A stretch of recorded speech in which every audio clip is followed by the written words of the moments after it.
Welcome to episode 42 of Sport SA Daily Diary. Today we chat to South African swimmer Ryan Coetzee.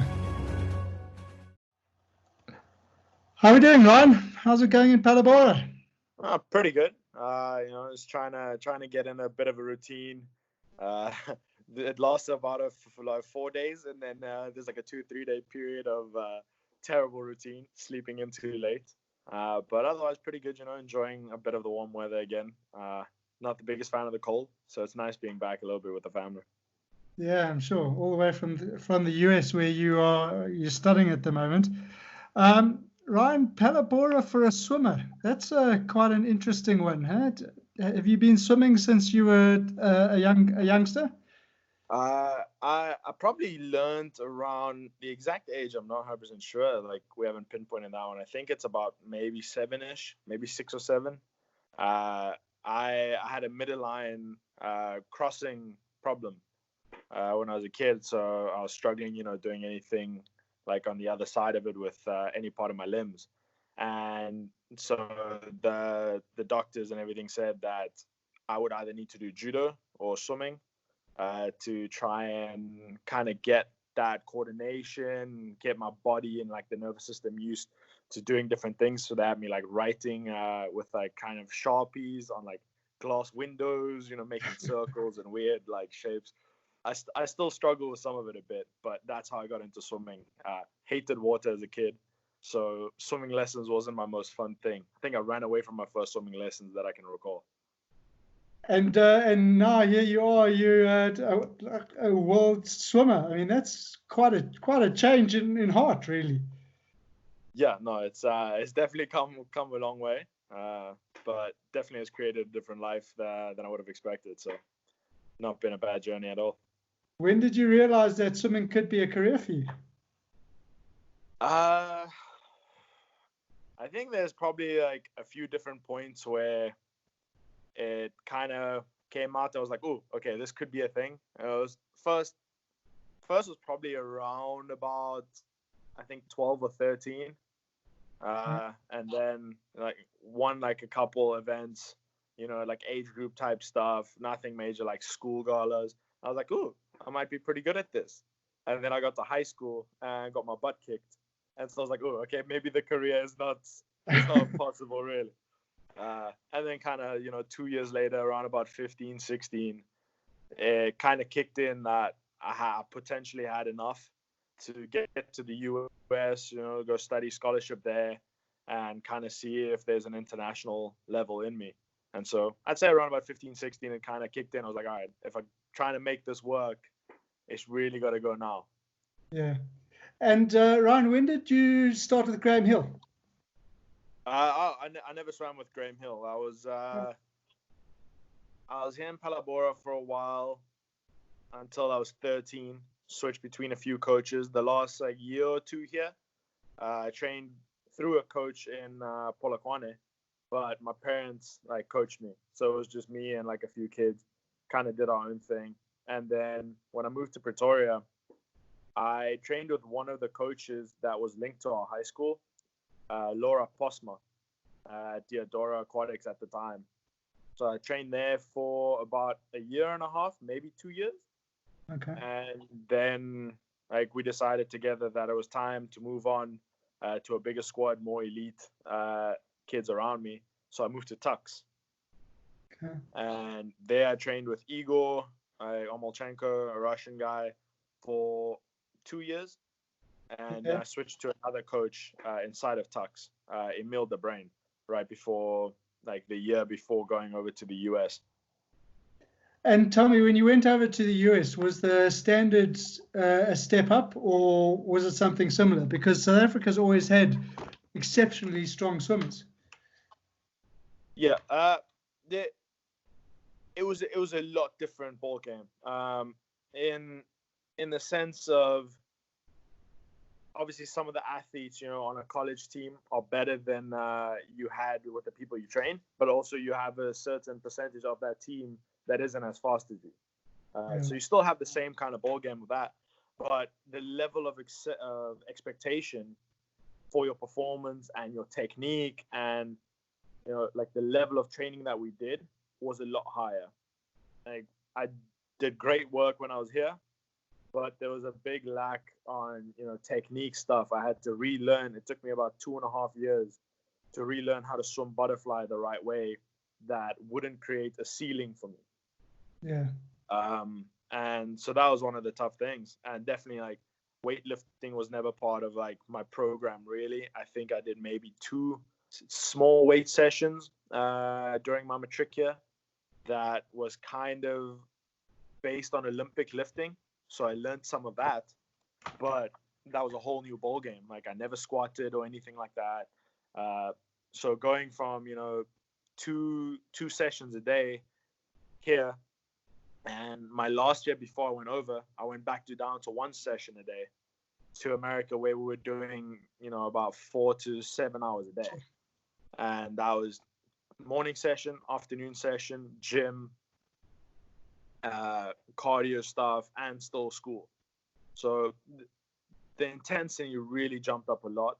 And that was also because you had the whole college circuit of NCAAs that some of Olympic champions, were in your class, and they were going to race you in 3 months from now.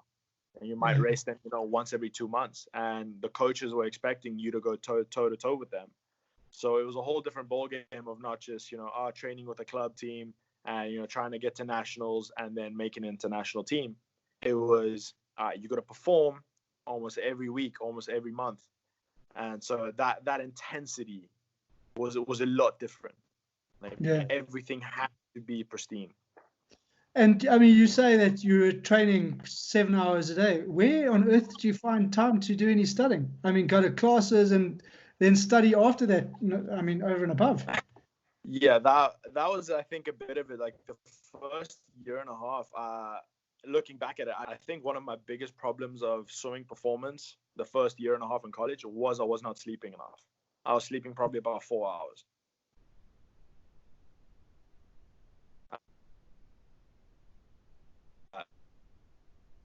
Because I'm academics at the highest level, and wasn't performing swimming wise.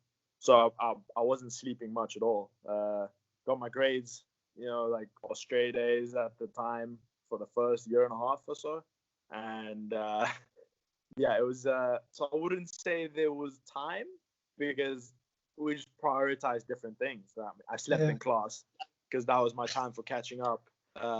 And then I stayed up late at night doing, the homeworks, projects, studying, and obviously training. So it was kind of a non-stop day. I think back, I don't really remember much of my first 2 years. I think it was just like a constant blur of exhaustion. But as I went on later, the last 2 years, like, it got a bit less training, like more precise, making sure, like, all right, you're not overworking, you're getting the right rest. And class schedule got a little bit easier. 1 less class makes a big difference during a semester. But I don't know. So at some point, it was just kind of like a survival scrambling thing going on. Yeah, jeepers, 4 hours sleep and then having to swim for 7 hours. That's incredible. Ryan, have you always been a butterfly swimmer? Obviously, you swim freestyle as well, but has butterfly always been one of your strengths? Yes. I would say it's come and gone. It's a weird thing with my freestyle butterfly. I started out as a freestyler because butterfly was just hot. And then I think one of my first medals at SA schools or something was in like a 50 fly. And I was like, oh, okay. Butterfly is my stroke. And then a year or two later, like, my butterfly was horrendous. I was, getting 8th or something, and I was medaling in the freestyle. And I was like, okay, this is confusing now. And so then it kind of kept going like that for 2 years. 2 years I'd be a freestyler, and I would just absolutely kill it. And then my freestyle would be terrible, and my butterfly would just come through and just smash everything. And I think it was probably up until I was 14 that kind of happened. And then butterfly came through more. My freestyle stayed really, really good until I was about 16. And then it just kind of got stuck, and my butterfly took off. and then 2 years later, my butterfly got stuck too. So both were stuck, but my butterfly was always at like a better level. And so trying to bring the freestyle back into the fold, it's made some progress, but the butterfly ever since then has always kind of peaked out. And Ryan, what is it about South Africans and butterfly? Because we just seem to produce the most phenomenal athletes. I mean, there's yourself, Chad Leclos. I mean, two top swimmers in the world. It would be kind of funny to say it, but I think, we have a very big natural strength, as a country, and like the way our people is, and so we eat a lot of meat.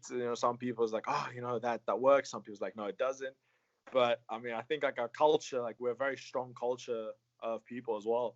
And butterfly being a powerful stroke, that could possibly be something, or it could just be it's a fun stroke. I just liked swimming it because it looked pretty. I mean, otherwise, when you were drowning, that's a different ballgame. That not so much. But I think definitely like it's a very powerful stroke, and so if you have a natural inclination for that, you can get away with it more than other people. But that's a very good question. Well, you say it looks pretty. It looks pretty when you're doing it, but when someone like me is doing it, it looks like an absolute dog's breakfast.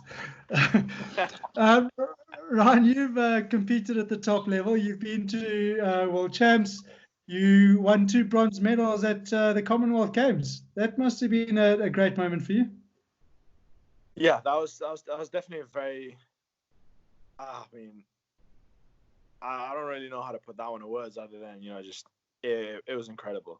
That was the moment. That was my first professional competition after finishing college, and so having my last college, which was NCAA's like the biggest event for us then, going pretty bad. I think that was about 10 days before Australia. That to go out there and kind of break through and kind of sneak, that bronze medal, against some of the fastest guys that I've known, for a lot of years. That was a very satisfying thing. Like I was crying a little bit. I'm sure. After that.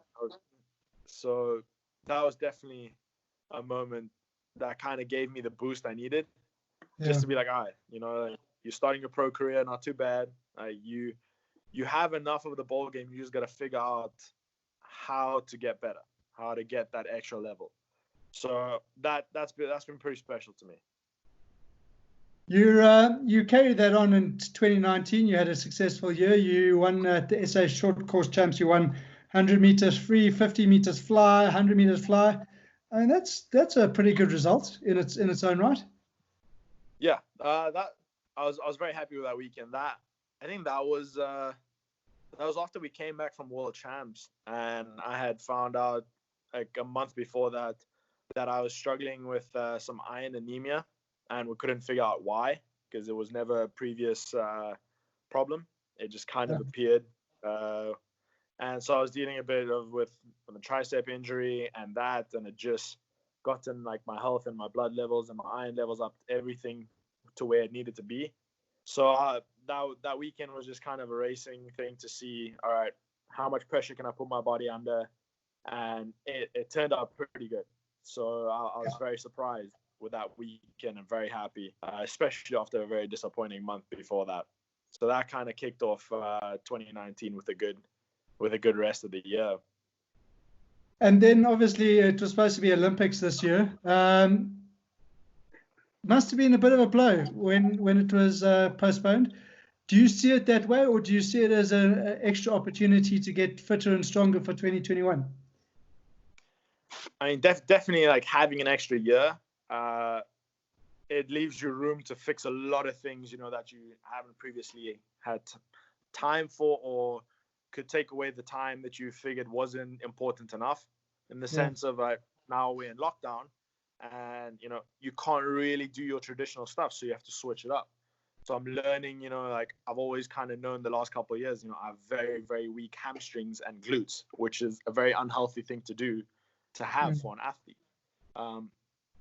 So, working on strengthening those things, making sure I stay away from injuries in the future, making sure that, I'm a very quad dominant athlete. So if I get the right muscles to work the way they should, I can train a bit better. I can recover better. I don't have to focus so much time on massages and stretching. And my explosive level has like decreased a lot because I have very weak ankles, my elasticity in it. So there's a lot of little things that over the years I've realized my body needs strengthening of. And I mean, it could make a massive difference. It could make a little difference. It could make nothing at all. But the fact that I have like an energy for fixing it and doing something different engages me.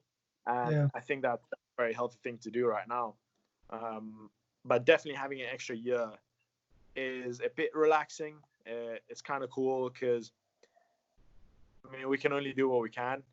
Yeah, so sure. Obviously it's definitely a blow wanting to go to Olympics right now, not knowing what the future, really holds in a lot of ways. Can you continue the career, funding?